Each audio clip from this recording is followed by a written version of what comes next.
Hello बच्चों, let's read the question. Question says why is tertiary sector becoming more important in India. Explain. Tertiary sector जो है important, काफ़ी important sector है हमारे पास. इसकी काफ़ी इंपॉर्टेंस बढ़ रही है, इसके बारे में हमें बात करनी है. Let's read about the answer. Tertiary sector is an important sector as it plays an important role in the development. Tertiary sector जो है इम्पॉर्टेंट रोल हमारे पास जो है प्रोवाइड करता है हमारी इकॉनमी के डेवलपमेंट में.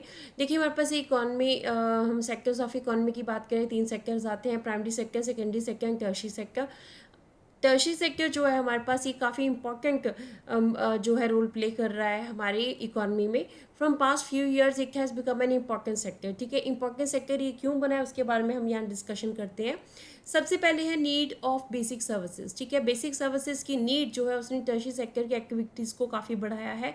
In any country, basic services are needed such as school, hospital, police station, transport, banks, insurance companies. देखिए हर किसी भी कंट्री में बेसिक सर्विसेज की ज़रूरत होती है, जैसे कि स्कूल्स की, हॉस्पिटल्स की, पुलिस स्टेशंस की, ट्रांसपोर्ट के मीन्स की, बैंक्स की, इंश्योरेंस कंपनीज की. So as the need of basic services increase, service sector all become in an important sector. ठीक है, क्योंकि सर्विसेज की जो है डिमांड जो है दिन ब दिन काफ़ी ज़्यादा बढ़ रही है. इसकी वजह से सर्विस सेक्टर जो है वो काफ़ी डेवलपमेंट कर रहा है, उसकी डिमांड भी काफ़ी बढ़ रही है. सेकेंड, अगर हम देखें development of agriculture and industry. देखिए हमारे पास एग्रीकल्चर प्राइमरी एक्टिविटी में आता है, इंडस्ट्री हमारे पास सेकेंडरी एक्टिविटी में आता है. और प्राइमरी एंड सेकेंडरी एक्टिविटी का डेवलपमेंट जो है वो हेल्प कर रहा है टर्शियरी सेक्टर की एक्टिविटीज़ को बढ़ने में.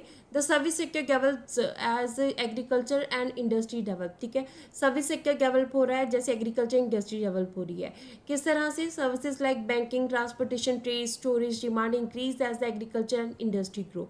देखिए एग्रीकल्चर में हमारे पास क्या है, रॉ मटेरियल हम लोग प्रोवाइड करते हैं. तो रॉ मटेरियल को एक जगह से दूसरी जगह तक जाने के लिए क्या चाहिए? ट्रांसपोर्टेशन चाहिए. अगर आपको सेल करना है अपना मटेरियल या आपको ख़रीदना है तो आपको कम्युनिकेशन चाहिए. अगर उसमें आपको इन्वेस्टमेंट करनी है तो उसके लिए आपको पैसा चाहिए.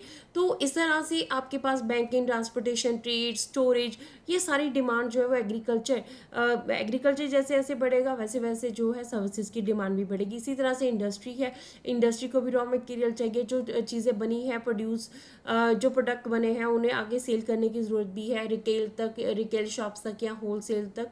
तो वहाँ पे भी ट्रांसपोर्टेशन, कम्युनिकेशन, ट्रेड, स्टोरेज, हर चीज़ की ज़रूरत है.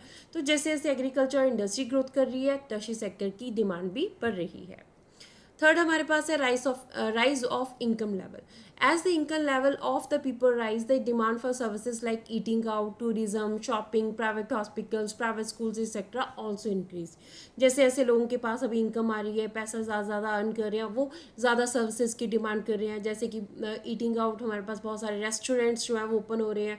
टूरिस्ट जो जगह है वो काफ़ी इंपॉर्टेंट रोल प्ले कर रही हैं. Shopping, private hospitals, private schools, इनकी डिमांड काफ़ी ज़्यादा बढ़ रही है क्योंकि लोगों के पास इनकम है, तो वो ज़्यादा अच्छा लिविंग स्टैंडर्ड अपना चाहते हैं. सो द सर्विस सेक्टर जो है एक बिकेम एन इम्पॉर्टेंट सेक्टर. तो इस तरह से सर्विस सेक्टर पिछले कुछ सालों में इंपॉर्टेंट सेक्टर हमारा बन गया है. So this is the answer of the question. Hope so you understood the question as well as the answer. Thank you.